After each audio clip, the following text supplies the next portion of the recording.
All right, could you raise your right hand for me, please? Do you solemnly swear or affirm the testimony you give will be the truth and nothing but the truth, so help you God?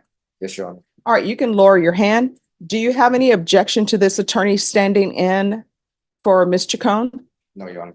And Mr. Campbell, it's the court's understanding that you both are in the same law firm? That's correct. All right.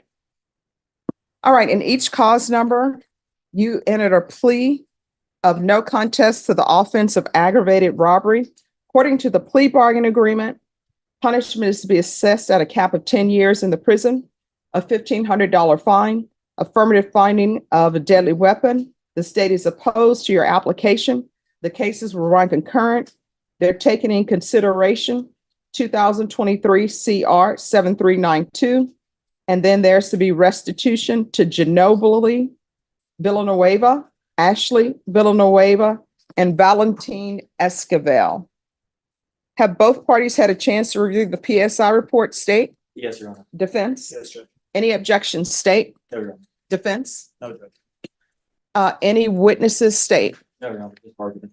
All right, defense, any witnesses? Just my client. All right. You're already under oath. State your name for the record. Donnie Amaris, Thank you, Judge. Donnie, how old are you? 19 Brandon. And briefly describe to the court what your upbringing has been to today. And if I need to help you out with some questions, let me know. Think some questions for her. Who was raising you when you were younger? Was it your grandmother, your mother, your grandfather, or somebody else? I don't want to say my grandmother. Okay. All right, so you're gonna have to speak up. If you don't speak up, the court reporter can't hear you. If the court reporter can't hear you, then I definitely cannot hear you. You understand? Yes, Your Honor. All right, defense. And when your grandmother was raising you, how old were you when she first started raising you, and how old were you when she stopped raising you? Can't remember, but I want to say the age was around 12 when she stopped raising me. So you, from the age of 12 until today, you've essentially been on your own. Me and my brother have essentially been on our own. Okay. And how old's your brother? Right now, he's 18. And you were providing for him at the time of the incident, right? Yes, sir. Okay. You've had an opportunity to go over this, the PSI report with me, is that correct? Yes, sir. You understand that the court is going to have to grant community supervision, deferred or otherwise. Yes, sir. Why do you think you would be a good candidate for deferred adjudication in this case? Because I know if given the opportunity, I wouldn't want to come back here at all. Now, in the report, it indicates that you started using alcohol at the age of 13. Is that fair? Yes, sir. Can you describe what the effect that alcohol has on your ability to make good decisions? Can't really describe it because I can't really remember. Okay. Is it more likely than not that you're making bad decisions because of alcohol use Yes. and you use some other illegal substance? Is that correct? Yes, sir. Do you think you'd benefit from getting some sort of substance abuse counseling? Yes, sir. Why do you think that would be beneficial to you? Because right now, man, I think I need all the help I could get. Okay. And you would also benefit from some job training, is that correct? Yes. And possibly a GED? Yes. Why didn't you finish school? Dropped out at a young age. But why'd you drop out? At the time, I had me and my brother to take care of, and I was trying to give my mom money.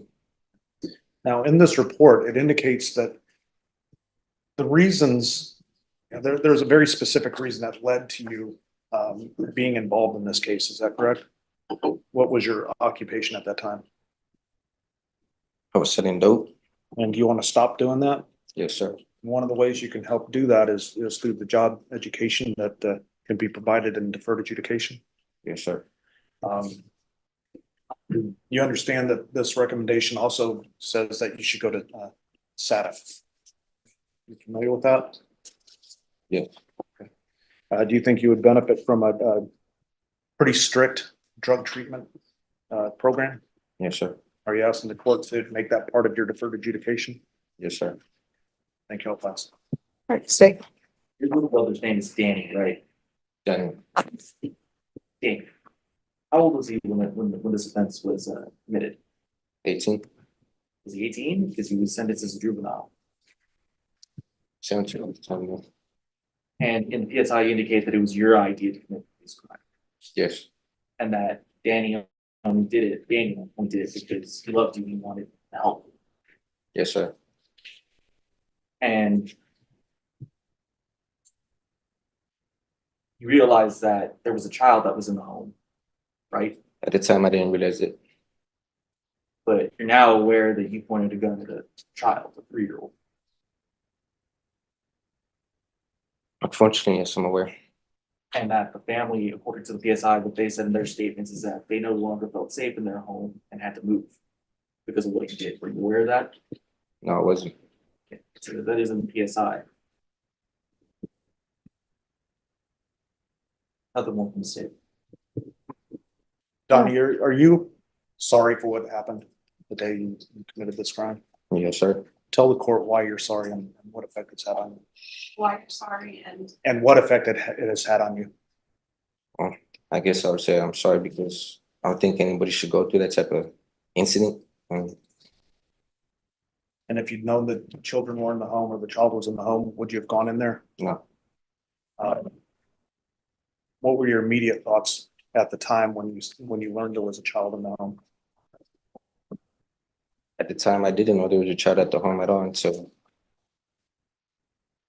And why were you going to that home other than to rob the person? but From one of the residents? yes, Do you think it's a gross generalization that these people were so afraid of their home that they had to move when they were selling dope out of the home? a little bit, yes. From jail pass. Didn't you stay not that far from where the home was? You stayed in the same apartment complex, right? So you knew Ginobili, is that correct? Yes, You'd been there before to his home? yes. Aspects. All right, so this is what I want everybody to know. I always read the stipulations and I read the PSI report. So do I know that they were selling drugs out of that home while they held little children there? Yes, because that's what's in the police report. Do I know, based upon the police report, the stipulations, that you were going there pretending to want to buy drugs, but really you were going there to steal because maybe they had money in the home? So I understand all of that. Child Protective Services should be checking on those children in that home. So hopefully somebody is, because you shouldn't be selling drugs, but most definitely you should not be selling drugs when you have children in your house, because there are some assumptions of the risks, as we know from law school, that certain occupations have. And when you're a drug dealer, one of two things is going to end up happening. Either it's going to turn out to be Scarface with Al Pacino, or either you're going to prison, or either you're dying. That's what ends up happening. You're old enough to know better. So I'm going to deny your application. I'm going to find you guilty. Does anyone want to speak to the cap? Yes, Judge. All right. Judge. Yes. Again, you heard that my client is young. He's had a pretty rough upbringing. We'd ask that you give him no less than 5 years. Steve? Judge, we asked that you hit the cap. What happened here, again, it's not just that he chose to involve himself here, but he chose to involve his underage brother. He had him go through this process. If it weren't for him, it's his idea. None of this would have happened.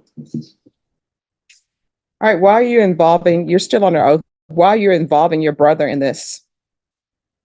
Do you love your brother? Yes, I love him, but that. So why would you involve him in this, where he could have ended up getting killed? At the time, I wasn't thinking straight, and he was the only other person I had on my side. And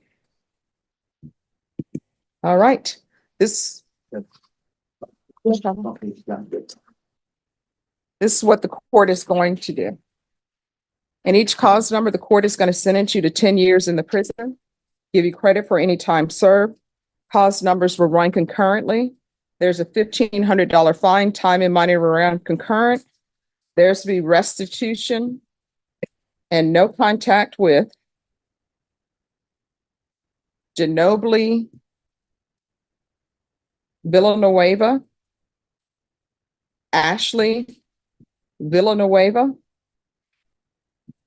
Valentine Esquivel, There's an affirmative finding of deadly weapon.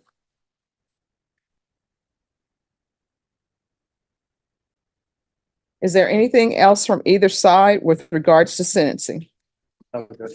All right, in each cause, I'm showing you what's entitled Trial Court Certification of Defendant's Rights to Appeal. Did you review that with your attorney? Did you understand it and did you sign it? Yes, ma'am. All right, because this is a plea bargain agreement, because I followed your plea bargain agreement, and because you waive your right to appeal, you do not have the court's permission to appeal. Because these are felony convictions, you're not allowed to own or possess any weapons or ammunition. If you have a question over what a weapon or ammunition is, you'll need to speak to an attorney. And the court is also taking in consideration 2023 CR 7392. We can go off the record. I understand that you may be sorry for what you did, or maybe you're not sorry. Maybe you're just telling me what I want to hear. But if you don't change your life, what's going to end up happening is there's always somebody that's bigger and badder than you, and your life may not turn out well. You understand? Yes, sir. And don't be involving your younger brother in this. And he's over there by himself without your protection. You understand? Yes, Your Honor. All right, good luck to you.